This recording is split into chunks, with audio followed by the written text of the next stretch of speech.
પાન 115 મોક્ષમાળા શિક્ષાપાઠ 77 જ્ઞાન સંબંધી 2 બોલ ભાગ 1 જ્ઞાન સંબંધી 2 બોલ ભાગ 1 જ્ઞાન સંબંધી 2 બોલ. જ્ઞાન જ્ઞાન એ આત્માનો મુખ્ય ગુણ છે, આત્માનું મુખ્ય લક્ષણ છે. જ્ઞાન અને દર્શન, જાણવું ને જોવું એ આત્મા સિવાય કોઈ બીજા દ્રવ્યમાં છે જ નહીં. આખું વિશ્વ 6 દ્રવ્યોનું બનેલું છે, પણ આ જે ગુણ છે 2 જ્ઞાન દર્શન, તે અસાધારણ ગુણ છે. એક જીવ સિવાય કોઈ દ્રવ્યમાં છે જ નહીં. જેમ કે જીવ દ્રવ્ય, અજીવ દ્રવ્ય, અજીવ એટલે પૂતગલ, તેમ ધર્માસ્તિકા આકાશ કાળ, ધર્માસ્તિકા આકાશ કાળ જીવ અને અજીવ દ્રવ્ય. તો આ આત્મા સિવાય બીજા કોઈ દ્રવ્ય પોતાના સ્વરૂપને પણ જાણતા જ નથી કે પોતે કોણ છે, એનું એને ભાન નથી. એક જીવ દ્રવ્ય જેવું છે, સ્વપર પ્રકાશક છે, પોતાને પણ જાણે અને બીજા દ્રવ્યોને પણ જણાવી શકે એવું એક જીવ દ્રવ્ય છે. જીવ કહો, ચેતન કહો, આત્મા કહો, એક જ છે. એ આપણું પણ એ સ્વરૂપ છે. આ શરીર એ પૂતગલનું સ્વરૂપ છે, જળ સ્વરૂપ છે, આત્માનું સ્વરૂપ નથી. એ જીવને ભાન થાય એના માટે અહીંયા જ્ઞાન સંબંધી 2 બોલ કહે છે. કૃપાલ કે 2 બોલ એટલે બહુ સંક્ષેપમાં વાત કરું છું. બાકી તો કે છે આ જ્ઞાન વિશે તો ઘણો વિસ્તાર કરી શકાય. બ્રહ્મચારી વિવેચનમાં કે છે એ જ્ઞાન વિશે તો ઘણો વિસ્તાર કરી શકાય, પણ અહીં સંક્ષેપમાં કહેવું છે, તેથી 2 બોલ એમ કહ્યું. એટલે ખૂબ ટૂંકાણમાં તમને જ્ઞાન સંબંધી જણાવું છું. 2 બોલોથી બાંધ્યો સર્વશાસ્ત્રનો સાર, પ્રભુ ભજો નીતિ સજો પરઠો પરોપકાર. એમ ભાવનાબોધની પ્રસ્તાવનામાં કૃપાળદેવે લખ્યું છે, 2 બોલોથી બાંધ્યો સર્વશાસ્ત્રનો સાર. ટૂંકામાં કે સર્વશાસ્ત્રનો સાર શું? તો કે પ્રભુ ભજો નીતિ સજો પરઠો પરોપકાર. પ્રભુ ભજો. આત્મા જેમ આશ્રમો પાયો સત અને શીલ છે. સત એટલે આત્મા, એને ઓળખવો છે, એને જાણવો છે. અને શીલ એટલે સદાચાર, મુખ્યત્વે બ્રહ્મચર્ય. એમ પ્રભુ ભજો, પ્રભુ શુદ્ધ આત્મા છે, એને ભજો. અને નીતિ કે પરોપકાર, આ બધા સદાચાર છે. સદાચાર પાળી આચારો પ્રથમો ધર્મ. ધર્મ પ્રાપ્તિનો મૂળભૂત આધાર સદાચાર છે. આચાર પહેલાં જોઈએ, એ પ્રાથમિક ભૂમિકા છે. અને આચાર પાડીને શું પ્રાપ્તિ કરવી? સતની. સત દ્રવ્ય લક્ષણમ, દ્રવ્યનું લક્ષણ સત છે. અને આત્મા પણ સત સ્વરૂપ છે, જેનું અસ્તિત્વ 3 કાળમાં છે. કોઈ કાળે આત્મા નામનો પદાર્થ છે જ નહીં, એમ બને જ નહીં. અનંત કાળ પહેલાં હતો, અનંત કાળ પછી પણ રહેશે એવો આત્મા, તેને ભજો. તે શુદ્ધ સ્વરૂપમય મૂળ સ્વરૂપે છે, એ પ્રભુને પ્રગટ છે. માટે પ્રભુ ભજો નીતિ સજો પરઠો પરોપકાર. એટલે બધા શાસ્ત્રો ભણીને સદાચારમય જીવન જીવી અને શુદ્ધ આત્માની પ્રાપ્તિ કરો. આટલું જ કરવું છે. પણ એના માટે આમ થાય નહીં. એટલે અનેક દ્રષ્ટાંત, નય, નિક્ષેપ, પ્રમાણથી વાત સમજાવવામાં આવી છે. એમ હવે કૃપાલદેવ કે છે, શિક્ષાપાઠ 77 જ્ઞાન સંબંધી 2 બોલ ભાગ 1. જે વડે વસ્તુનું સ્વરૂપ જાણીએ તે જ્ઞાન. જે વડે વસ્તુનું સ્વરૂપ જાણીએ તે જ્ઞાન. જ્ઞાન વડે જ વસ્તુનું સ્વરૂપ જણાય. જ્ઞાન એટલે સમજણ. એમ આખું વિશ્વ તો જડ ચેતનાત્મક છે.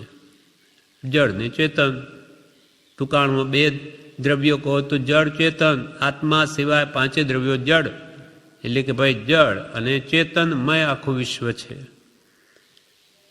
એમાં પોતે કયું તત્વ, જળ તત્વ કે ચેતન તત્વ, પોતે આત્મા છે, શુદ્ધ આત્મા છે, પરમાત્મા જેવો, એને ઓળખાડવા માટે આ સંક્ષેપમાં જ્ઞાન સંબંધી બે બોલ કહ્યા છે. જે વડે વસ્તુનું સ્વરૂપ જાણીએ તે જ્ઞાન, જ્ઞાન શબ્દનો અર્થ છે.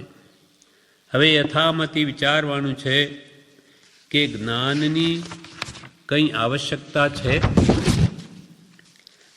હવે કે યથામતી પોતાની બુદ્ધિ અનુસાર આ વાત વિચારવાની છે કે જ્ઞાનની કોઈ જરૂર છે. આ બધા વિશ્વ જે છ દ્રવ્યોનું બનેલું, આ બધા તત્વોનું સ્વરૂપ જાણવું કંઈ જરૂરી છે? ન જાણીએ તો શું, અને જાણવાથી શું ફાયદો? કેમ કે શા માટે જાણવું એ વાત બરોબર સમજવામાં ન આવે તો કોઈ જાણવા માટે પ્રયત્ન પણ ન કરે. એટલે હવે યથામતી વિચારવાનું છે કે જ્ઞાનની કંઈ આવશ્યકતા છે. એ જ્ઞાન, આત્માનું જ્ઞાન અથવા જડ પદાર્થ સંબંધીનું જ્ઞાન, એ શું જાણવું જરૂરી છે? હા, જરૂરી છે. કારણ કે મહાપુરુષો કે આ જીવે જે પોતાનું નથી એવું જે જડ દ્રવ્ય એને જ પોતાનું માની લીધું છે.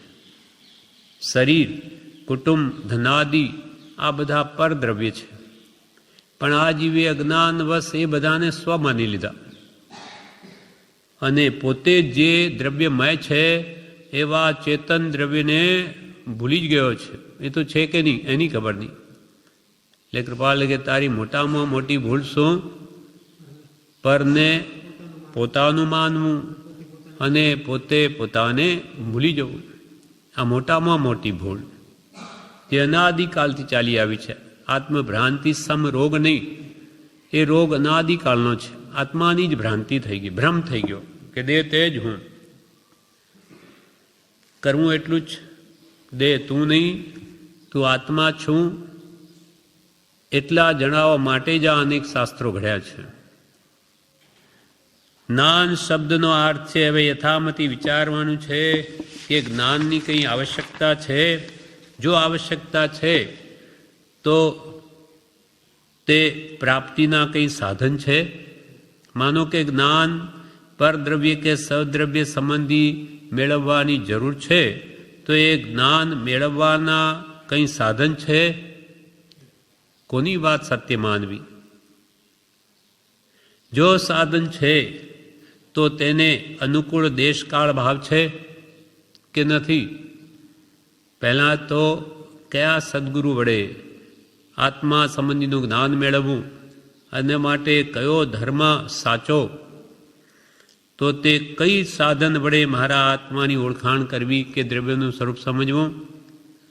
જો આવશ્યકતા છે એટલે કે પોતાના આત્મદ્રવ્યની કે એને પરને પોતાનું માની લીધું એવા જળ દ્રવ્યની જાણવાની આવશ્યકતા છે, તો એ જ્ઞાન પ્રાપ્તિના કંઈ સાધન છે કે જે વડે આ બધાનું વાસ્તવિક સ્વરૂપ જાણી શકાય?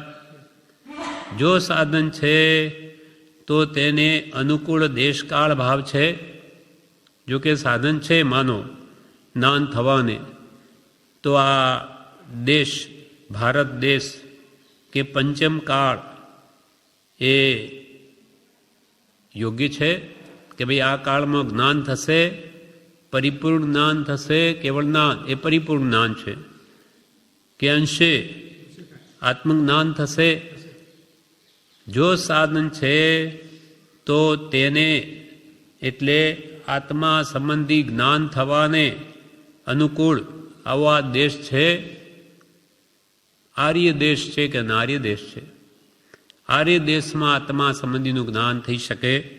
અને કાળ તો કે પંચમ કાળના ઠેઠ અંત સુધી કાળ અનુકૂળ છે. કેમ કે ધર્મનો સદભાવ છઠ્ઠા આરામાં નથી પણ પાંચમા અંત સુધી તો રહેશે. જો સાધન છે તો તેને અનુકૂળ દેશકાળ ભાવ છે. જો દેશકાળ આદિ અનુકૂળ છે તો ક્યાં સુધી અનુકૂળ છે? 21,000 વર્ષ સુધી. 18,500 જો બાકી ત્યાં સુધી હજુ આત્મજ્ઞાન કરી શકાય એમ છે. વિશેષ વિચારમાં એ જ્ઞાનના ભેદ કેટલા છે? 5 ભેદ છે. મતિશ્રુદ્ધ અવધિ મન પર્યવ કેવળ જ્ઞાન. જાણવારૂપ શું છે? પોતાનું આત્મ સ્વરૂપ. એ વળી એના વળી ઉપભેદ કેટલા? એ જ્ઞાનના પાછા અનેક ભેદ છે. પણ જાણવાના સાધન કયા કયા છે? કઈ કઈ વાટે તે સાધનો પ્રાપ્ત કરાય છે? એ જ્ઞાનનો ઉપયોગ કે પરિણામ શું છે? માનો આત્મા સંબંધીનું જ્ઞાન મેળવીશું તેનો શું ફળ આવશે? શું પ્રાપ્તિ થશે? એનો ઉપયોગ શું છે? એ જાણવું અવશ્યનું છે. કૃપાલ કે એ જાણવું જરૂરનું છે. વિવેચનમાં એના વિશે કહે, આત્માનું સ્વરૂપ જે વડે જણાય તે જ્ઞાન છે. આત્માનું સ્વરૂપ જે વડે જણાય તે જ્ઞાન છે. મિથ્યાત્વ સહિત જ્ઞાન તે જ્ઞાન છે. આમ તો પ્રત્યેક જીવ જ્ઞાનમય જ છે. જ્ઞાન એ આત્માનો તો મુખ્ય ગુણ છે. એ જ્ઞાન વગરનો તો કોઈ જીવ છે જ નહીં. પછી તે સંસારી હો કે મુક્ત હો, જ્ઞાન એ તો આત્માનો સ્વભાવ છે. પણ સંસારી જીવોનું જ્ઞાન અજ્ઞાન રૂપે પરિણમેલું છે, મિથ્યા જ્ઞાન રૂપે છે. જે પોતાનું નથી તેને પોતા સ્વરૂપ માને છે. મિથ્યાત્વ સહિત જ્ઞાન તેનું નામ અજ્ઞાન છે. અજ્ઞાન એટલે જ્ઞાન વગરનો નહીં, પણ મિથ્યા જ્ઞાનને અજ્ઞાન કહ્યું. મિથ્યાત્મનો ક્ષય કરે ત્યારે સમ્યક દર્શન થાય છે.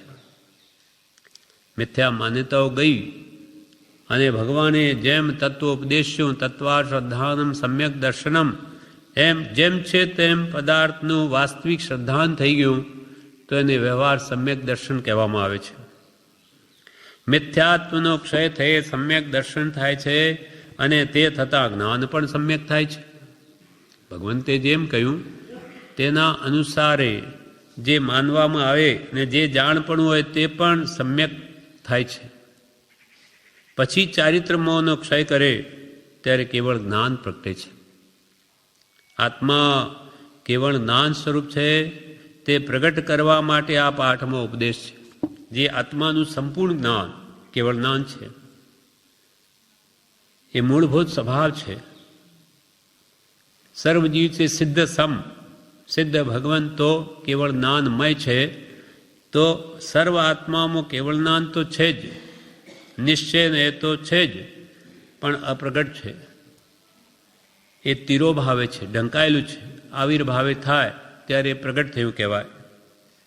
આત્મામાં કેવળ જ્ઞાન સ્વરૂપ છે તે પ્રગટ કરવા માટે આ પાઠમાં ઉપદેશ છે. તે સંબંધી પ્રથમ સામાન્ય વિચાર કરવા માટે 4 પ્રશ્નો પૂછે છે કૃપાલદેવ. કે જ્ઞાનની શી આવશ્યકતા છે? તો કે અજ્ઞાન ટાળવા માટે. જો આવશ્યકતા છે તો જ્ઞાન પ્રાપ્તિના સાધનો કયા કયા છે? તો કે મનુષ્યપણું, સત્પુરુષના બોધની સ્મૃતિ, શ્રુતિ અને શ્રદ્ધા અને સંયમમાં વીર્યનું જાગવું એ જ્ઞાન પ્રાપ્તિ માટે આવશ્યક છે. હવે જો એ સાધન છે તો જ્ઞાન થવાને અનુકૂળ દેશ કાળ ભાવ અત્યારે છે? તો કે હા, ભારત દેશ અનુકૂળ છે, આર્ય દેશ છે. અને કાળ પણ અત્યારે અનુકૂળ છે? તો કે હા, કેમ કે પંચમ કાળના અંત સુધી ભગવાન મહાવીરનું શાસન રહેશે. હા, એકાવતારી એ તો દુપાસુરી અંતિમ આચાર્ય, છેલ્લા આચાર્ય તો ઘણા જ્ઞાનીઓ થશે, હજી તો ત્યાં સુધી શાસન રહેશે. પછી જ્યારે ધર્મનો નાશ થયો કે પછી અગ્નિના વરસાદ વગેરે થઈ ને બધું જ નાશ થઈ જશે. આ તો 21,000 બસ, એટલે 18,500 પછીની વાત છે. જો દેશ કાદાદિ અનુકૂળ છે તો ક્યાં સુધી અનુકૂળ છે? તો કે પંચમ આરાના અંત સુધી, 21,000 વર્ષ સુધી, 18,500 વર્ષ સુધી હજુ. હવે ફરીથી વિશેષ વિચાર કરવા માટે બીજા 6 પ્રશ્નો પૂછે છે કે આવશ્યકતા શી છે અને જ્ઞાન પ્રાપ્ત કરીને શું કરવું છે?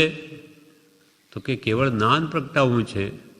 ફરી આ સંસારમાં જેથી આવવાપણું ન હોય. કૃતકૃત્ય દશા કેવળના છે. બાકી તો મનોપરિજ્ઞાની પણ નિગોદમાં જઈને પડ્યા. સંપૂર્ણ કૃતકૃત્ય પછી નિર્ભય જ્ઞાન, એટલે વિચારવાન પુરુષો તો કેવળ જ્ઞાન કેવલ્ય દશા થતા સુધી મૃત્યુને સમીપ જ રાખીને વર્તે છે. કેવળ જ્ઞાન થયા સુધી ભય છે. એ પછી કોઈ કૃતકૃત્ય દશા થઈ ગઈ પછી કોઈ ભય નથી. જ્ઞાનના ભેદ કેટલા છે? 5. શું જાણવા રૂપ છે? આત્મા 6 દ્રવ્યોમાં મુખ્ય પોતે છે તે, અને તેને કઈ પંક્તિથી જાણવો, કઈ રીતે જાણવો? સત્પુરુષ દ્વારા, જેને ઓળખ્યો છે તેનાથી. એના ઉપભેદ કેટલા? આમ તો 5 મૂળ, પછી ઉપભેદમાં પાછા વિશેષ અનેક છે. વિશેષપણે જાણવાના સાધન કયા કયા છે? સત્પુરુષ, સત્સંગ અથવા માનવ દેહ, ઉત્તમ કુળ, આ બધા સાધન છે. મનુષ્ય પણ મળે પણ ઢેઢ ભીલ ભંગીનો અવતાર હોય તો શું કામ આવે? આર્ય દેશનો અનાર દેશમાં જન્મ લે તો શું કામ આવે? અથવા ખોડ ખાંપણ હોય, આંધળો હોય, બહેરો હોય તોય એને જ્ઞાન પ્રાપ્તિઓ બાધક થાય. 5 ઇન્દ્રિયો પૂરી હોય, ધનાદિનો બહુ ગરીબ હોય તો પણ એમાં એને સમય ન મળે. માંડ પેટ ભરાતું હોય તો આ વળી તત્વ કોણ સાંભળે? વિચાર કરવા માટે એકવાસ ન મળે. આ બધી યોગ્યતાઓ છે. આ બધા આત્મજ્ઞાન પ્રાપ્તિ કરવામાં સહાયક કારણો છે. પછી સત્પુરુષ, એના પ્રત્યે શ્રદ્ધા અને એ પ્રમાણે વર્તવાનો ભાવ થવો, ત્યારે જ્ઞાન પ્રાપ્તિ થાય. એક એકથી અતિ દુર્લભ વસ્તુઓ છે. એ જ્ઞાનનો ઉપયોગ કે પરિણામ શું છે? જ્ઞાનનો ઉપયોગ આત્મજ્ઞાન થાય કેવળ જ્ઞાન થાય અનંત સુખમય સર્વકાળનું સુખ આત્માને પ્રગટ થાય છે. આ એનું પરિણામ છે, ફળ છે. પ્રથમ સામાન્ય વિચારપૂર્વક પહેલા 4 પ્રશ્નોના ઉત્તર આપે છે. તેમાં આત્મજ્ઞાન પામવાની અપેક્ષા છે. પહેલા જે 4 પ્રશ્નો કયા કે જ્ઞાનની શી આવશ્યકતા છે? તો કે અજ્ઞાન ટાળવા માટે અને આત્મજ્ઞાન પ્રાપ્ત કરવા માટે જ્ઞાનની આવશ્યકતા છે. પહેલા તો જ્ઞાનની શી આવશ્યકતા છે તે વિશે પ્રથમ સામાન્ય વિચાર કરીએ. અજ્ઞાનથી જીવ સંસારમાં રખડ્યો છે. અનાદિકાલથી આપણે આ સંસારમાં ભમીએ છીએ. એનું શું કારણ? સ્વરૂપનું અજ્ઞાન. જે સ્વરૂપ સમજ્યા વિના પામ્યો દુઃખ અનંત દુઃખ પામ્યો. અનાદિ જેની આદિ નથી, કેટલો કાળ હશે? અનંત કાળમાં આ જીવ પોતાના સ્વસ્વરૂપને જાણી ન શક્યો. અનેક સાધન કર્યા છતાં પણ ન ઓળખી શક્યો, એટલે રજડ્યો. માટે હવે એ અજ્ઞાન ટાળવા માટે સમ્યક જ્ઞાનની અત્યંત આવશ્યકતા છે. કેમ કે જ્ઞાન વગર જ્ઞાન જાય નહીં. સાચી સમજણ ના આવે ત્યાં સુધી મિથ્યા માન્યતાઓ ટળે નહીં. જ્ઞાનની શી આવશ્યકતા છે તે વિશે પ્રથમ સામાન્ય વિચાર કરીએ. અજ્ઞાનથી જીવ, અજ્ઞાન એટલે મિથ્યા જ્ઞાન, વિપરીત જ્ઞાન, મિથ્યા માન્યતા, એ અજ્ઞાનથી જીવ સંસારમાં રખડ્યો છે. 4 ગતિરૂપ સંસાર છે. તેમાં 84 લાખ જીવાયુણીઓ છે. તેમાં આ જીવ અનાદિકાળથી પુણ્ય પાપને અનુસાર ઊંચ નીચ ગતિમાં ભટક્યા જ કરે છે. અજ્ઞાનથી જીવ સંસારમાં રખડ્યો છે. જ્યાં મેષોન્મેષ એટલે આંખ મીચીને ઉઘાડીએ તેટલી વાર પણ સુખ નથી. એવા નરક નિગોદ આદિમાં જીવ બહુ દુઃખી થયો છે. આંખ બંધ કરીને ખોલીએ, મેષાનું મેષ કેટલો સમય જાય? એટલા સમય પણ જ્યાં શાંતિ નથી. એવા નરક ગતિમાં, નિગોદમાં તો 1.5 શ્વાસોશ્વાસમાં તો 17.5 વાર તો જન્મે નહીં મરે. મરણનું દુઃખ સૌથી વધારે જન્મ મરણનું એ ભોગવે છે ત્યાં. તો એવા નરક નિગોદ આદિમાં આ જીવ બહુ દુઃખી થયો છે. વિષયાદિક મોહબંધનને સ્વસ્વરૂપ માની રહ્યો છે. વિષયાદિક મોહબંધન, 5 ઇન્દ્રિયો જે આપણા શરીરમાં જ છે. હવે આપણે શરીરને આપણું માનીએ છીએ, શરીર મારું તો આ ઇન્દ્રિયો મારી. હવે ઇન્દ્રિયો જે વિષયોની છે તો હું એને મેળવી આપું, કેમ કે દ્રવ્ય મન, ભાવ મન તો આત્મા પોતે છે, એટલે અનેક પદાર્થને ઈચ્છે છે, કર્મને આધીન, મોહને આધીન. એટલે તે વિષયો પ્રત્યે એને રાગ થાય છે, મોહ થાય છે, અને એના માટે ગમે તેવા આરંભ, પરિગ્રહ, પાપ, હિંસા, જૂઠ, ચોરી, અબ્રહ્મ બધું કરવા તૈયાર છે. એમ વિષયાદિક મોહ એને લઈને બંધન થાય છે કર્મનું. વિષયાદિક મોહબંધને સ્વસ્વરૂપ માની બેઠો. આ જ મારું સ્વરૂપ, શરીરે જ હું, ઇન્દ્રિયો મારી, તો એના વિષયો ન મેળવું. એમ જ્ઞાનવશ એના માટે જ રાત દિવસ ગાળે છે, કેમ કે એમાં સુખ બુદ્ધિ કરી છે. ખાવા, પીવા, જોવા, સૂંઘવા, સાંભળવાનું મળે એટલે હું સુખી થઈ જાઉં, એવી માન્યતાને લઈને, વિપરીત માન્યતાને લઈને આ જીવ એ દેહાદી સ્વરૂપ બધાને સ્વસ્વરૂપ માની બેઠો. તેથી વિષયાદિકમાં વૃત્તિને લઈ જઈ માત્ર મોહનીય કર્મનું બંધન કરે છે. વિષયાદિક મોહબંધનને સ્વસ્વરૂપ માની રહ્યો છે. એ વિપરીત માન્યતા ટળે અને સ્વસ્વરૂપ સમજાય ત્યારે અજ્ઞાન ટળીને જ્ઞાન થાય. આ વિપરીત માન્યતા જેમ છે તેમ નથી માનતો. જ્યાં સુખ નથી ત્યાં સુખ માને, દેહાદિ પરને સ્વ માને. આ વિપરીત માન્યતા ટળે અને સ્વસ્વરૂપ સમજાય. સ્વસ્વરૂપ, માનું સ્વરૂપ તો આ દેહાદિ સ્વરૂપ નથી. આ હાડ, માંસ, મળ, મૂત્ર જે શરીરમાં જે મારું સ્વરૂપ નહીં, એ પૂતગલનું સ્વરૂપ છે. એ વાત એને સમજાય.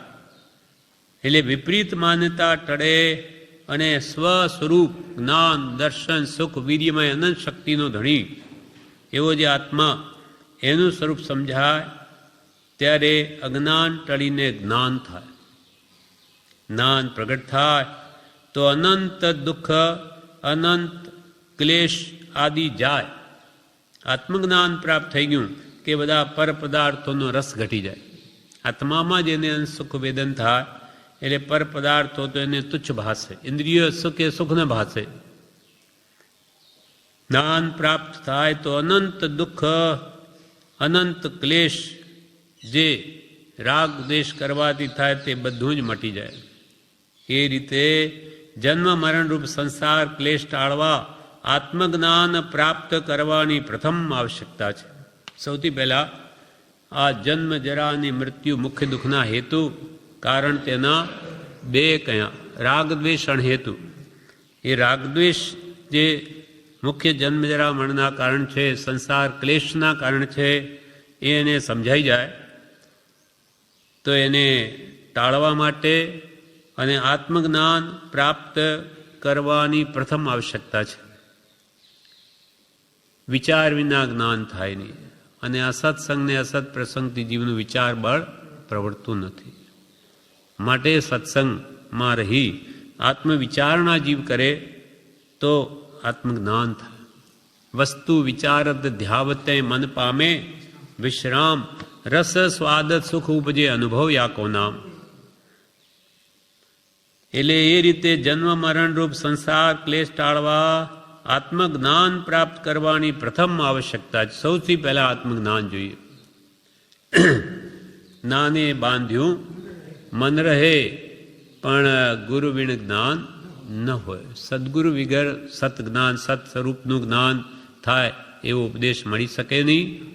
એટલે એ સત્પુરુષ જોઈએ, અને એને જે જ્ઞાન આપ્યું એમાં નિરંતર તન્મય રહેવો જોઈએ. અભિક્ષણ જ્ઞાન ઉપયોગ હોય તો સદા એ જીવ પૂરો કરવોની બળવાન નિર્જરા કરે, અને નવીન કર્મનો બંધ તો કરે પહેલાં, પણ પુણ્યાનુબંધી પુણ્યનો બંધ કરે, શુદ્ધના ભાવે, શુદ્ધના લક્ષ્ય, શુભમાં પ્રવર્તવાથી. આ પ્રમાણે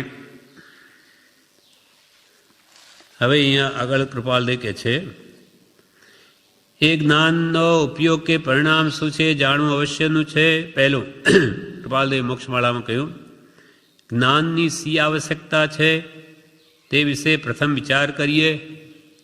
જ્ઞાનની શા માટે જરૂર છે તે માટે પ્રથમ વિચાર કરીએ કે આ ચતુર્દશ રજવાત્મક લોકમાં ચતુર્ગતિમાં અનાદિકાલથી સકર્મ સ્થિતિમાં આત્માનું પર્યટન છે. આપણા આત્માનું પર્યટન એટલે પરિભ્રમણ છે. ચતુર્દશ રજવાત્મક લોક, 14 રાજલોક.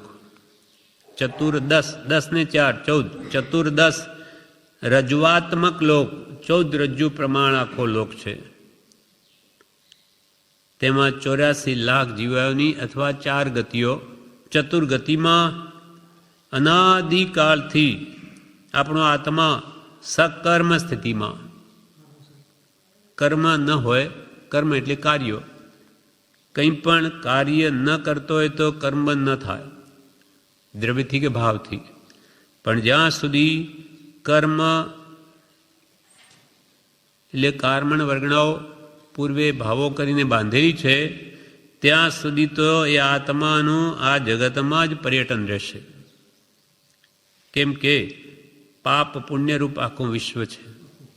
શુભ અશુભ ભાવને લઈને પુણ્ય પાપ થાય ને એને લઈને ભટક્યા જ કરે છે. હવે શુદ્ધ ભાવમાં જ્યારે આવશે તે પણ એકદમ ના આવે. અશુભમાંથી શુભમાં જઈ શકે જ નહીં. અશુભમાંથી તો પહેલાં અશુભમાંથી શુદ્ધમાં જઈ શકે નહીં. એટલે પહેલાં અશુભમાંથી શુભમાં આવે, પછી શુભ ભાવ વડે મન શુદ્ધ કરો. પ્રભુ શ્રી કે પ્રભુ શું કરવાનું છે તો કે શુદ્ધના લક્ષ્ય શુભમાં કાળ ગાળવાનું છે. બીજું શું કરવાનું છે પ્રભુ? અહીંયા કંઈ ખાડા ખોદવાના છે? શુભ ભાવમાં રહેવાનું છે. અને શુદ્ધના લક્ષ્ય પુણ્ય ને સર્વોપરી માનવા જેવું નથી. હા, પાપ અને પુણ્ય હે છે, પણ વર્તમાનમાં આપણે શુદ્ધ ભાવમાં જવું છે. એટલે કે પાપ તેજીને પુણ્યમાં રહો. તો આ પુણ્યાનુબંધી પુણ્ય તમને ઠેઠ આગળ લઈ જશે, પણ હજુ માર્ગ આપવાનો છે. માત્ર આ સાધનને જ સાધ્ય ન માની લેવું. એમ સકર્મ સ્થિતિમાં જ્યાં સુધી આત્મા છે ત્યાં સુધી એનું ચતુર્ગતિમાં અથવા ચતુર્દશ રજવાત્મક લોકમાં જ પર્યટન છે. મેષાનનું મેષ પણ સુખનો જ્યાં ભાવ નથી એવા નરક દિગોદાદિક સ્થાનક આ આત્માએ બહુ બહુ કાળ વારંવાર સેવન કર્યા છે. એક આંખના પલકારા જેટલું પણ જ્યાં સુખનો સદભાવ નથી એવા નરક નિગોદ આદિ સ્થાનક આ આત્માએ બહુ બહુ વાર સેવન કર્યા છે.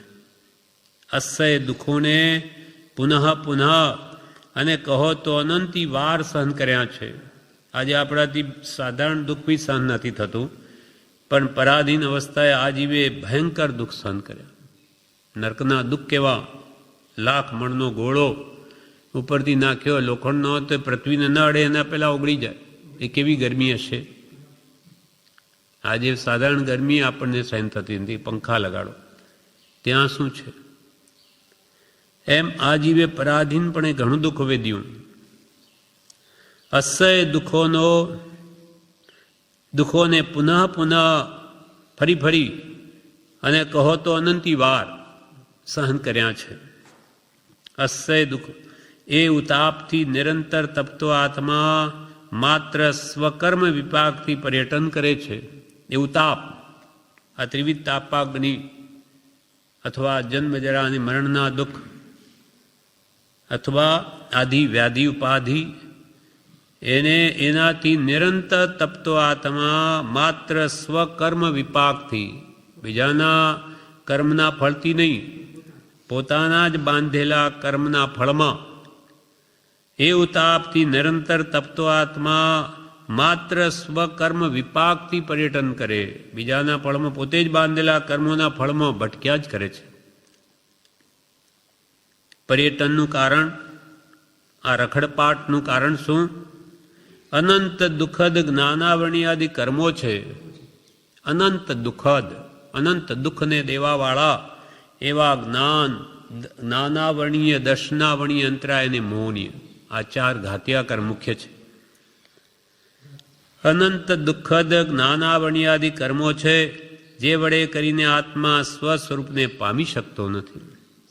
આ જે કર્મનું આવરણ છે એને બુદ્ધિ કર્માનુસારિણી, કર્મને આધીન એની બુદ્ધિ થઈ જાય છે અને એ વડે આત્મા સ્વસ્વરૂપને પામી શકતો નથી. પોતાનું જે મૂળ સ્વરૂપ તો શુદ્ધ પરમાત્મ સ્વરૂપ છે, પણ આ આવરણ, જ્ઞાનાવરણ, દર્શનાવરણ, મોહનીય, અંતરાય, એને વડે આત્મા પોતાના સ્વસ્વરૂપને પામી શકતો નથી અને વિષયાદિક મોહબંધનને સ્વસ્વરૂપ માની રહ્યો છે.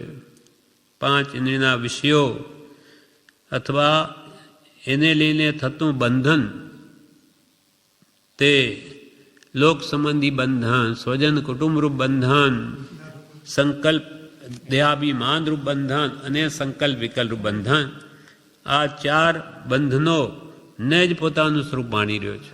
આ કુટુંબ મારું, શરીર મારું, એમ વિષયાદિક મોહબંધનને સ્વસ્વરૂપ માની રહ્યો છું. હું દેહાદિ સ્વરૂપ છું અને દેહ સ્ત્રી પુત્રાદિ મારા છે. એ સગળાનું પરિણામ શું આવે? માત્ર ઉપર કહ્યું તે જ છે કે અનંત દુઃખ અનંત ભાવે કરીને સહેવું. આ 5 ઇન્દ્રિયના વિષયો પ્રત્યે આસક્તિનું ફળ શું? દેહમાં આત્મબુદ્ધિનું કે પરને કુટુંબાદિને પોતાપણું માનવાનું ફળ શું? એ સગળાનું પરિણામ શું? તો કે ઉપર કહ્યું તે જ. કૃપાલ કે અનંત દુઃખ અનંત ભાવે એટલે અનંત પ્રકારે કરીને સહેવું. પછી ગમે તેટલું તે અપ્રિય, ગમે તેટલું દુઃખદાયક અને ગમે તેટલું રૌદ્ર છતાં જે દુઃખ અનંત કાળથી અનંતિવાર સહન કરવું પડ્યું, તે દુઃખ માત્ર સહ્યું તે અજ્ઞાન આદિ કર્મથી. એ અજ્ઞાન આદિ ટાળવા માટે જ્ઞાનની પરિપૂર્ણ આવશ્યકતા છે. કૃપાલ જે દુઃખ ગમતું જ નથી એ દુઃખ કેમ સહન કરવું પડ્યું? તો કે આ તું મોહ છોડતો નથી માટે. પછી તે દુઃખ તને ગમે તેટલું ભલે ને અપ્રિય હો, ગમે તેટલું દુઃખદાયક અને ગમે તેટલું રૌદ્ર ભયંકર, નરકના ભયંકર રૌદ્ર છે, એ દુઃખ પાછા અનંત કાળથી અનંત વાર તો સહન કર્યા. કયા કારણે સહ્યા? તે કૃપાલ કે તે દુઃખ માત્ર સહ્યું શા કારણથી? તો કે તે અજ્ઞાન આદિ કર્મથી. અજ્ઞાન, સ્વરૂપનું અજ્ઞાન. એટલે આખી આત્મસિદ્ધિ 14 પૂરનો સાર એની પહેલી ગાથામાં પહેલી જ લીટી શરૂઆત જ ત્યાંથી કરે કે જે સ્વરૂપ સમજ્યા વિના, એ અજ્ઞાન, સ્વરૂપના અજ્ઞાનથી જ, એ કર્મથી આ દુઃખ ભોગવ્યા માટે અજ્ઞાન આદિ ટાળવા માટે જ્ઞાનની પરિપૂર્ણ આવશ્યકતા છે. કે અનાદિકાળનું મને, મારા સ્વરૂપનું હું કોણ છું એનું જ મને ભાન નહીં, માટે એને ટાળવા માટે તો જ્ઞાનની પરિપૂર્ણ આવશ્યકતા છે. હવે બીજા પાઠમાં કે છે, શિક્ષા પાઠ 78, જ્ઞાન સંબંધી 2 બોલ. હવે જ્ઞાન પ્રાપ્તિના સાધનો વિશે કંઈ વિચાર કરીએ. એટલે હવે આત્માનું જ્ઞાન કેવી રીતે પ્રાપ્ત થાય અથવા કયા સાધનથી પ્રાપ્ત થાય તે વિશે વિચાર કરીએ. અપૂર્ણ પર્યાપ્તિ વડે પરિપૂર્ણ આત્મજ્ઞાન સાધ્ય થતું નથી. એ માટે થઈને 6 પર્યાપ્તિયુક્ત જે દેહ તે આત્મજ્ઞાન સાધ્ય કરી શકે એવો દેહ તે એક માનવ દેહ છે. 6 પર્યાપ્તિ. એ અપૂર્ણ પર્યાપ્તિ જ્યાં છે ત્યાં પરિપૂર્ણ આત્મજ્ઞાન સાધ્ય થતું નથી. એટલે કેવળ જ્ઞાન, પરિપૂર્ણ આત્મજ્ઞાન કેવળ જ્ઞાન. પર્યાપ્તિ 6 છે: આહાર, શરીર, ઇન્દ્રિય, શ્વાસોશ્વાસ, ભાષા અને મન. એમાં દરેક જીવોને જુદી જુદી પર્યાપ્તિ હોય છે. જેમ કે એકેન્દ્રિય જીવોને એને 6માંની 4 જ પર્યાપ્તિ હોય. આહાર હોય, શરીર હોય, ઇન્દ્રિય હોય, એકેન્દ્રિય. જેમ ઝાડ પાન છે એ પણ આહાર લે છે, એક ઇન્દ્રિય એને છે, શરીર પણ આ પાંદડું એ જ એનું શરીર છે અને એ પણ શ્વાસોશ્વાસ લે છે. એને પણ જ્યાં બિલકુલ હવાને બંધ કરી દો સુકાઈ જાય. એમ એને 4 પર્યાપ્તિ, 2 નથી, એક ભાષા નથી અને મન નથી. તેમ 2 ઇન્દ્રિય જે જીવો છે, અળસિયા, કર્મિયા વગેરે, તેને આહાર છે, શરીર છે, ઇન્દ્રિય છે, શ્વાસોશ્વાસ છે અને વધારાની એક ભાષા પણ છે. મોઢું, 2 ઇન્દ્રિયવાળાને મોઢું ફૂટે, શરીરને બીજું મોઢું. મન નથી. 3 ઇન્દ્રિયવાળાની પણ આ 5 છે પણ મન નથી. 4 ઇન્દ્રિયવાળાને પણ 5 છે પણ મન નથી. અને 5 ઇન્દ્રિયો પણ છે પણ મન નથી. એવા પણ કેટલા દેડકા વગેરે હોય કે એકદમ વરસાદ પડે બીજે દિવસે ફૂટી નીકળે, એના જે કંઈ શરીરના અવશેષો પડ્યા હોય એવી અનુકૂળતા એને મળે કે સીધું દેડકું બની જાય. પણ એને મન નથી. જે ગર્ભજ હોય, દેડકાઓ, એને મન હોય, પણ આ ગર્ભજ નથી, સમૂર્ચિમ છે, એટલે આ સંગની છે અને મન નથી. એટલે એને પણ 5 જ પર્યાપ્તિઓ. હવે પંચેન્દ્રિય સંગની, પંચેન્દ્રિય મન સહિત, તો જે આત્મા સંબંધીની વિચારણા કરી શકે. દેહથી ભિન્ન આત્મા છે, આ મારું સ્વરૂપ છે, આ પર સ્વરૂપ છે, એટલે મનની અત્યંત આવશ્યકતા છે. એટલે 6 પર્યાપ્તિઓ વડે પરિપૂર્ણ આત્મજ્ઞાન સાધ્ય થતું નથી. એ માટે થઈને 6 પર્યાપ્તિ યુક્ત જે દેહ, તે આત્મજ્ઞાન સાધ્ય કરી શકે. અને એવો દેહ તે એક માનવ દેહ છે. સંપૂર્ણ કેવળ જ્ઞાન તો અહીંયા જ થાય. આ સ્થળે પ્રશ્ન ઉઠશે કે માનવ દેહ પામેલા અનેક આત્માઓ છે, તો તે સઘળા આત્મજ્ઞાન કાં પામતા નથી? જો માનવ દેહમાં આત્મજ્ઞાન સાધ્ય થઈ શકે તો જેટલા બધા મનુષ્યો છે એ બધા આત્મજ્ઞાન કેમ પામતા નથી? આ સ્થળે પ્રશ્ન ઉઠશે કે માનવ દેહ પામેલા અનેક આત્માઓ છે, તો તે સઘળા આત્મજ્ઞાન કાં પામતા નથી? એના ઉત્તરમાં આપણે માની શકીશું કે જેઓ સંપૂર્ણ આત્મજ્ઞાનને પામ્યા છે, તેઓના પવિત્ર વચનામૃતની તેઓને શ્રુતિ નહીં હોય. બધા આત્માઓ, મનુષ્યો એ આત્મજ્ઞાન કેમ નથી પામતા? તો કે એના ઉત્તરમાં કૃપાલદેવે કહ્યું કે સંપૂર્ણ જે આત્મજ્ઞાન પામ્યા એવા કેવડીઓ, એ જે મોક્ષ માર્ગ પ્રરૂપ્યો, તે વચનામૃતોની તેઓને શ્રુતિ નહીં હોય. એના વચનો એના કાન સુધી આવે નહીં હોય, સાંભળવામાં નહીં આવતા હોય. શ્રુતિ વિના સંસ્કાર નથી. સાંભળે જ નહીં તો સંસ્કાર ક્યાંથી પડે? નાના બાળકોને અહીંયા લાવેલા હોય નાનપણમાં, તે સંસ્કાર પછી ફૂટી નીકળે છે, એના અંદર ઘર કરી જાય. પણ મોટો થઈને પછી અહીંયા આવવાનું કે તો નહીં આવે, કેમ કે એને આવા સંસ્કાર પડ્યા જ નથી. માતા પિતાનો ફરજ છે કે બાળકોમાં નાનપણથી આ સંસ્કાર નાખવા જ જોઈએ. નહીં તો આજકાલ તો ભયંકર બહાર અશુભ સંસ્કારો એવા પડે કે પછી આ સંસ્કારો એના અંદર સ્થિર થવા દુર્ઘટ થઈ પડે છે. એટલે અહીંયા કહ્યું કૃપાલદેવે કે બધા માનવીઓ આત્મજ્ઞાન કેમ પામતા નથી?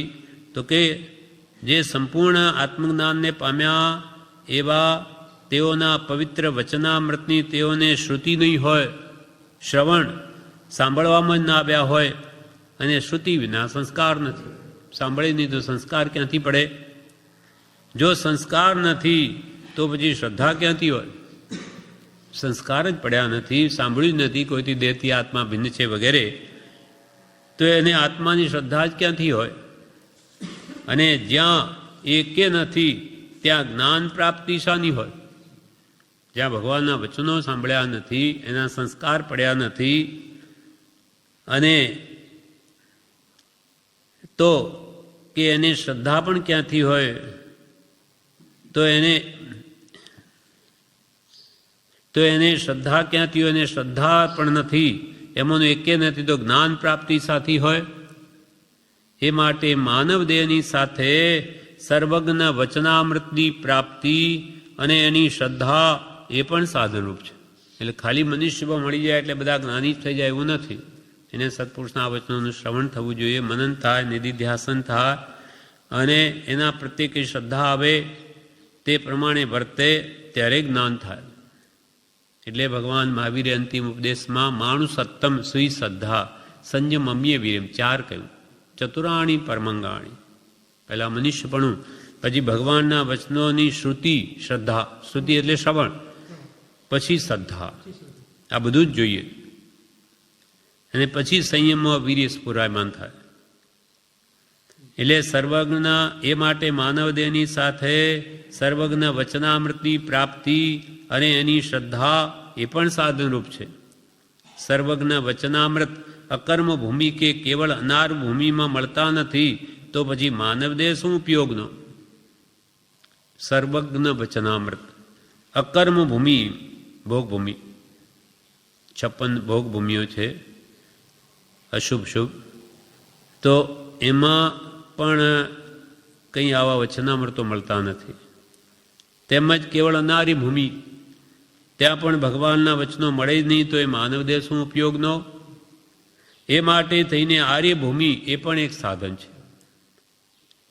એટલે સત્પુરુષના મનુષ્ય ભાવ, સત્પુરુષના વચનનું શ્રવણ, શ્રદ્ધા એ બધું જરૂરી.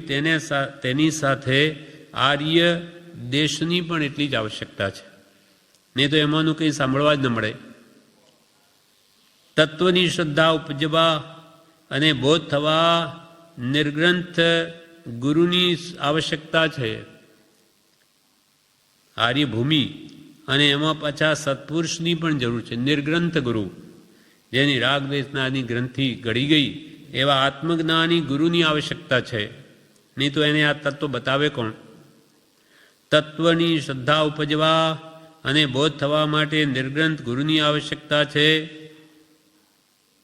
ફરી ઉત્તમ કુળની પણ આવશ્યકતા છે. એ કહે છે દ્રવ્ય કરીને જે કુળ મિથ્યાત્વી છે, તે કુળમાં થયેલો જન્મ પણ આત્મજ્ઞાન પ્રાપ્તિની હાનિરૂપ જ છે. માનો કે કોઈ વૈષ્ણવ કુળમાં ઉત્પન્ન થયો હોય, બૌદ્ધ કુળમાં, તો મોટે ભાગે જે કુલમાં જન્મ્યો હોય તેને તે ધર્મને જ પોતે માને. એટલે ત્યાંથી છૂટવું બહુ દુર્લભ છે. એ માન્યતા જેવી બહુ મુશ્કેલ છે. જે કુલમાં જન્મ થયો, તે કુલમાં થયેલો જન્મ પણ આત્મજ્ઞાન પ્રાપ્તિની હાનિરૂપ જ છે. કારણ ધર્મ મતભેદ એ અતિ દુઃખદાયક છે. ધર્મના મતભેદ એ અતિ દુઃખદાયક છે. પરંપરાથી પૂર્વજોએ ગ્રહણ કરેલું જે દર્શન, તેમજ સત્ય ભાવના બંધાય છે કે આપણા બાપ દાદાએ જે માન્યું તે સત્ય, એમ જ જીવ માને.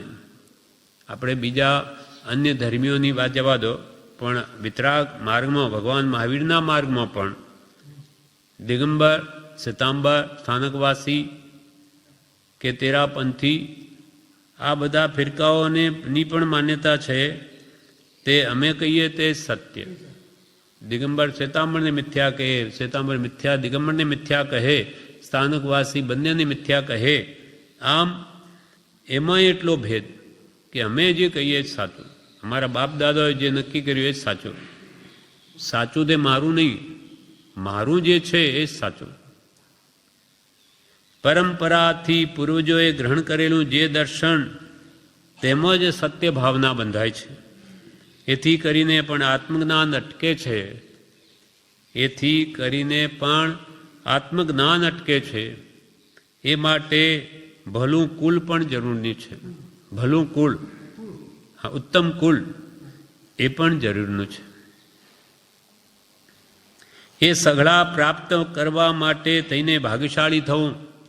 પછી આ બધી જ વસ્તુઓ પ્રાપ્ત થવી, એના માટે ભાગ્યશાળી થવું. તેમાં સત પુણ્ય એટલે પુણ્યાનુબંધી પુણ્ય ઇત્યાદિ ઉત્તમ સાધનો છે. એટલે પુણ્યાનુબંધી પુણ્ય પણ જોઈએ, પૂર્વના આરાધક જોઈએ, તો જ આ બધી વસ્તુ એક એકથી દુર્લભ છે તે પ્રાપ્ત થાય.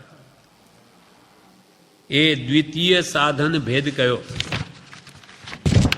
હવે ત્રીજો સાધન ભેદ, ત્રીજો પ્રકાર જણાવે.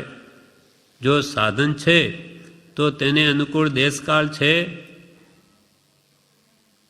એ ત્રીજા ભેદનો વિચાર કરીએ તો કે ભારત, મહાવિદેહ ઇત્યાદિ કર્મભૂમિ, 5 મહાવિદેહ, 5 ભૈરાત, 5 એરાવત, એ કર્મભૂમિઓ, અને તેમાં પણ આર્ય ભૂમિ એ દેશ ભાવે અનુકૂળ છે. ભારત દેશ આર્ય છે માટે એ અનુકૂળ છે આત્મજ્ઞાન પ્રાપ્તિ માટે. જિજ્ઞાસુ ભવ્ય તમે સઘળા આ કાળે ભારતમાં છો, માટે ભારત દેશ અનુકૂળ છે. કેમ કે આર્ય દેશ છે, અનાર્ય નથી. કાળ ભાવ પ્રમાણે મતિને શુદ્ધ પ્રાપ્ત કરી શકાય એટલી અનુકૂળતા છે. હા, મતિશુદ્ધ જ્ઞાન વડે આત્મજ્ઞાન પામી શકાય. માટે મિથ્યાત્વ જવાર રૂપ અનુકૂળતા અત્રે છે. મિથ્યાત્વ જવાર મોક્ષ છે એટલે કાળ અનુકૂળ છે. કાળ ભાવ પ્રમાણે મતિને શુદ્ધ પ્રાપ્ત કરી શકાય એટલી અનુકૂળતા છે. કારણ આ દુષ્મ પંચમ કાળમાં પરંપરામનાયથી પરમાવધિ મનપર્યવ અને કેવળ એ પવિત્ર જ્ઞાન જોવામાં આવતા નથી. જે પરંપરાએ દેખાતા હતા ગુરુ શિષ્યમાં, શિષ્યની પાછા એના શિષ્યમાં, એ હવે કે છે જ્ઞાન જોવામાં આવતા નથી. એટલે કાળની પરિપૂર્ણ અનુકૂળતા નથી. એટલે આ કાળમાં પરમાવધિ જ્ઞાન, વિચ્છેદગીય મનપર્યવ કેવળના થતા નથી. એટલે કે પૂરી અનુકૂળતા નથી, પણ મિથ્યાત્વ જવારૂપ અથવા સમ્યક દર્શન પ્રાપ્ત થવારૂપ તો અનુકૂળતા અત્રે છે જ. ચોથો પ્રશ્ન, દેશ કાળાદિ જો અનુકૂળ છે તો ક્યાં સુધી છે? એનો ઉત્તર કે શેષ રહેલું સૈદ્ધાંતિક મતિજ્ઞાન, શુદ્ધ જ્ઞાન સામાન્ય મતથી કાળ ભાવે 21,000 વર્ષ સુધી રહેવાનું. સૈદ્ધાંતિક મતિજ્ઞાન, સિદ્ધાંતમાં કહેલું મતિજ્ઞાન કે શ્રુત જ્ઞાન એ કાળ ભેદથી 21,000 વર્ષ સુધી રહેશે. તેમાંથી 2.5 સહસ્ર ગયા, બાકી 18,500 વર્ષ રહ્યા. એટલે પંચમ કાળની પૂર્ણતા સુધી કાળની અનુકૂળતા છે. દેશ કાળ તે લઈને અનુકૂળ છે. આપણા માટે ભારત દેશ અનુકૂળ છે. અને કેમ કે આર્ય દેશ છે અને 21,000 સુધી કાળ પણ અનુકૂળ છે અને દેશ પણ અનુકૂળ છે. હા, એ ભલે છતાં પણ આ જેમ કે મુંબઈ છે એમાં પાપીઓ ઘણા છે ને પુણ્યશાળીઓ ઘણા છે. ક્યાં? ભલે પણ આખા ભારત દેશ તો આર્ય દેશ કહેવાય. હા, હિંસક ના, પણ 20 લાખ જૈનોની વસ્તી કૃપાલદેવ કહીને એટલી કંઈ બીજે નથી. એટલે હજુ અહીંયા સત્પુરુષનો જોગ છે. એટલે આર્યને અને અનાર્યને તો ફરક છે જ છે. ત્યાં તો કંઈ ન મળે. હા, એટલે આપણને જ્ઞાનીઓ કહ્યું કે અનુકૂળ છે ભારત દેશ. એટલે હજુ અહીંયા આપણે ધારીએ તો થઈ શકે એમ છે.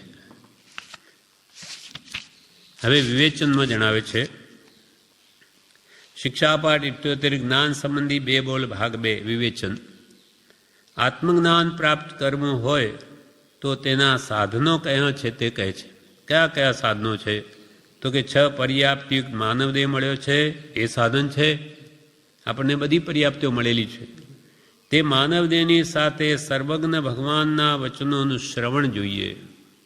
મનુષ્ય ભાવ મળ્યો, પણ ભગવાન વિતરાગોના વચનોનું શ્રવણ જો ન હોય તો પણ આત્મજ્ઞાન ન થાય, ભલે મનુષ્ય દેહ મળ્યો. તે માનવદેહની સાથે સર્વજ્ઞ ભગવાનના વચનોનું શ્રવણ જોઈએ. શ્રવણ વિના સંસ્કાર નથી. શ્રવણે નાણે વિજ્ઞાણે. પ્રભુ શ્રી કે શ્રવણથી જ્ઞાન થાય અને જ્ઞાનથી વિજ્ઞાન થાય. સાંભળે જ નહીં તો સંસ્કાર ક્યાંથી પડે? શ્રવણ વિના સંસ્કાર નથી અને સંસ્કાર વિના શ્રદ્ધા ન થાય. જાણે નહીં, સમજે નહીં, સાંભળે તો જાણે, જાણે તો કદાચ શ્રદ્ધા થાય અને શ્રદ્ધા થાય તો પછી જ્ઞાન પણ થાય. પણ શ્રવણ ન હોય તો સંસ્કાર નથી અને સંસ્કાર વિના શ્રદ્ધા ન થાય તો પછી જ્ઞાન ક્યાંથી થાય? તેથી જ્ઞાન પામવા માટે માનવ દેહ કર્મ ભૂમિમાં આર્ય ક્ષેત્ર મતાંતર રહિત મધ્યસ્થતાથી સત્ય ધર્મ સ્વીકારી શકાય એવું સારું કુલ, ઉત્તમ કુલ કહેવાતું હોય, પણ મધ્યસ્થતા ન હોય. કુલમાં ઉત્તમ કુલમાં જન્મ્યો પણ અમારા બાપદાદા કહ્યું સાચું તોય ખોટું. સાચું શું છે એ મારે એ જાણવું છે. એ હોવું જોઈએ. મતાંતરથી રહિત મધ્યસ્થ બુદ્ધિવાળા એવું કુટુંબ, જે સત્ય ધર્મ સ્વીકારી શકાય એવું સારું કુલ, નિર્ગ્રંથ ગુરુ, સર્વજ્ઞ ભગવાનના વચનોનું શ્રવણ અને તેની શ્રદ્ધા થવી, એ બધા જ સાધનોની જરૂરી છે. એ બધા સાધનોની જરૂર છે. તે મળી આવવા એ પુણ્યાનુબંધી પુણ્ય હોય તો બને. ઘણું પુણ્ય એકઠું થયું હોય ત્યારે એક તે આવી દુર્લભ વસ્તુઓ મળે. જો એ સાધન છે તો જ્ઞાન થવાને અનુકૂળ દેશકાલ અત્યારે છે. ઉપર કહ્યું તેમ કર્મભૂમિમાં પણ આર્યભૂમિ જેમાં છે એવો આ ભારત દેશ અનુકૂળ છે.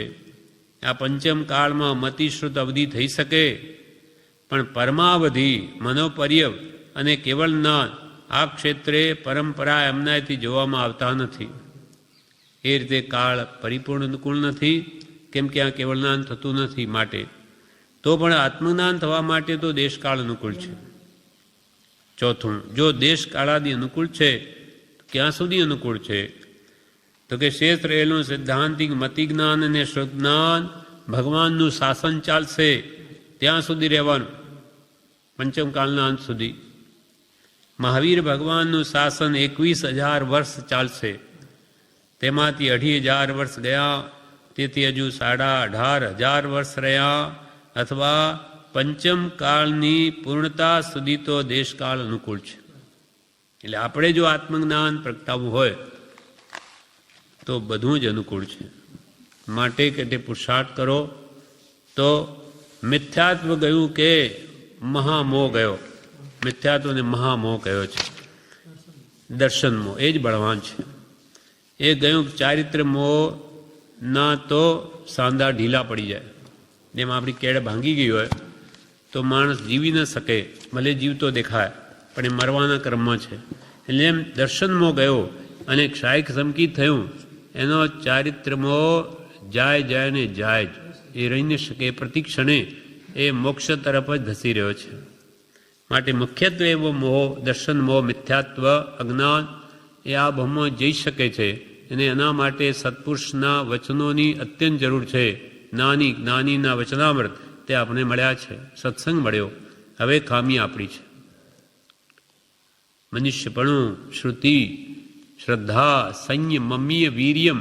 સંયમમાં હવે વીર્ય સ્ફુરાવે, પુરુષાર્થ કરે તો હવે બધું જ સરળ છે. નહીં તો એકથી અનંત દુર્લભ સામગ્રી મળેલી બધી ફોગ જાય છે. આ પ્રમાણે 2 પાઠ આપણે વાંચ્યા અને એનું વિવેચન વાંચ્યું. હજુ 2 પાઠ જ્ઞાન સંબંધી છે, જે આપણે આવતીકાલે લઈશું.